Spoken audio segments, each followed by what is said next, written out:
narcissist, right? Narcissists are typically, when clinicians are diagnosing them, asking really pointed questions at them to suss out the fact that they're a narcissist. They're not these people where they wear it on their foreheads and we can kind of see it out front. I don't think that most people are really that dumb to get tangled up with a narcissist knowing that they're a narcissist. They have qualities that people look for, and they also do a really great job of masking it from people they don't want to share that with, which is why their romantic partners tend to suffer so much abuse when it is like a clinically diagnosed narcissist, right? Because they have to let out their feelings, their frustrations, their shortcomings towards somebody without it kind of conveying over into their public life. I said that to trigger them, to ask them, you know. You really think that men do not call out like whether their friend is being? That I was trolling, baby. I was just trolling. Oh, no, okay. Men will talk about it, like Smooth was saying, that they would roast. You would roast another man. A man would roast another man. I think if a man was self-absorbed, I've seen men say he's a pretty nigga. You know, like, because he's so self-absorbed, you know. So I don't think they'll call it narcissist. They'll no, we call him an asshole. No, huh? Hey, old boy's an asshole. Well, I think yeah, they'll joke about it.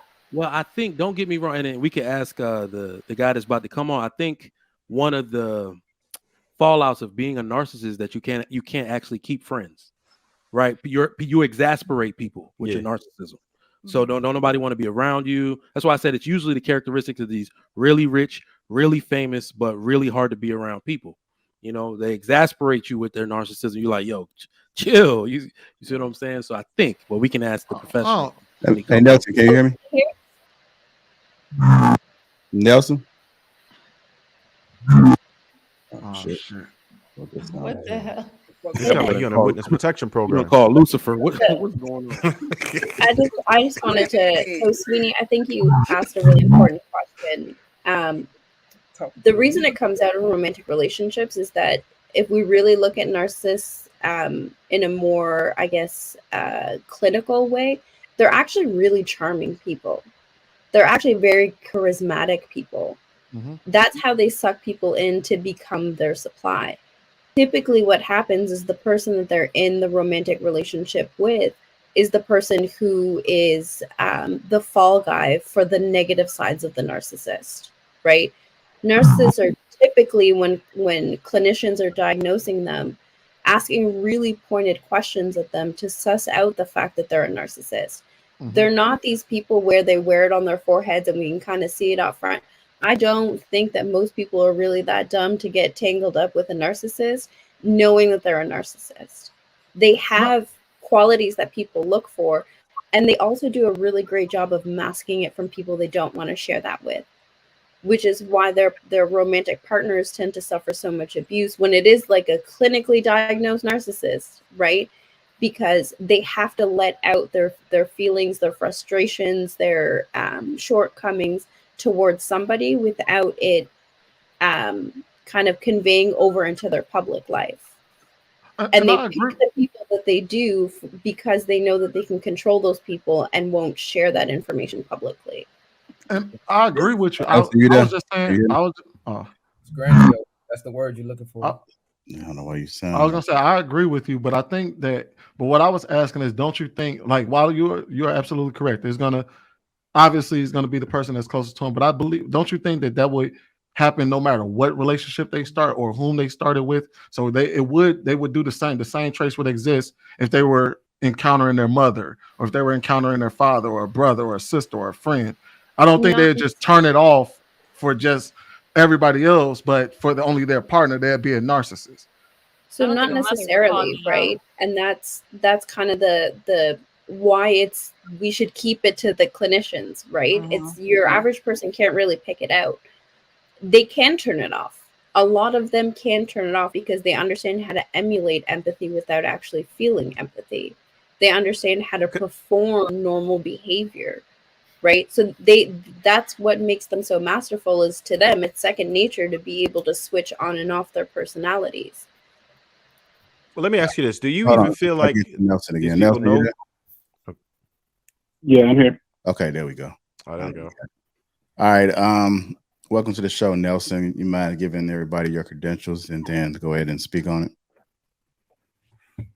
Yeah, I'm a nationally certified counselor and a licensed professional counselor, and I specialize in personality disorders.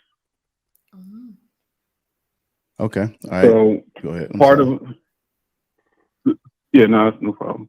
Part of what y'all explained, like there's little bits of what you're saying that are right, and then there's other elements that are wrong. When you think about narcissists, it is widely overused, and it is because people will hear about one trait or two traits, and they will automatically assign it to somebody. So they'll see somebody that's arrogant, and they apply the term narcissist to it.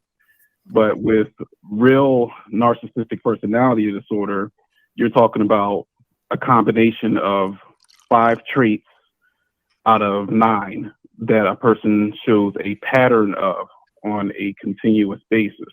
Mm-hmm. So it's impossible to have one conversation with somebody and determine that they are a narcissist. And also we get it really confused to where there's different levels of narcissism. So there's the overt, there's covert, there's malignant. So without diagnosing anybody, if you looked at somebody that's a bit more overt, you would look at like a Donald Trump. You can listen to the way that he talks, talking about how great he is and all the great things he's done. It's the grandiosity. It's having this sense of self-importance and this sense of uniqueness that nobody else has. They require excessive admiration. They are interpersonally exploitive. And yes, they do lack the empathy, but it's very subtle in a lot of ways. So you got your Donald Trumps that are very overt, and then you have which are, to me, the more difficult ones to catch on to is the covert ones. That's more of like your LeBron James type people. So the type of people that will, on the outside, make it seem like they're this amazing, great person, this community-minded, does all these great things, is perfect in every way, doesn't have any flaws. But you look under the hood and everything that they say goes back to, look at how great I am, give me the praise, requiring the admiration. So those types of people will claim that they're the greatest of all time. They will pay people to praise their name. Like and in relationships, it tends to be really difficult because it wears people out inside relationships. So they start off by love bombing people and making them feel like they are the best person on earth. And that's how they hook you. Somebody mentioned earlier about those types of people being like really charming.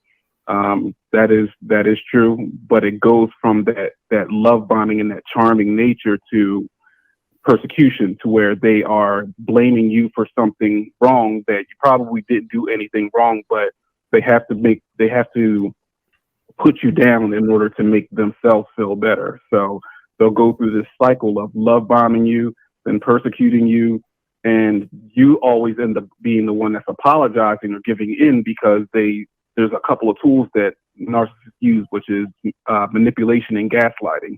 Gaslighting is also way overused, but now because they are gaslighting you, it causes you to question your own sense of sanity. And you see a lot of people in relationships, like they'll say to us, like, I can't be crazy. Like, I'm not the crazy one.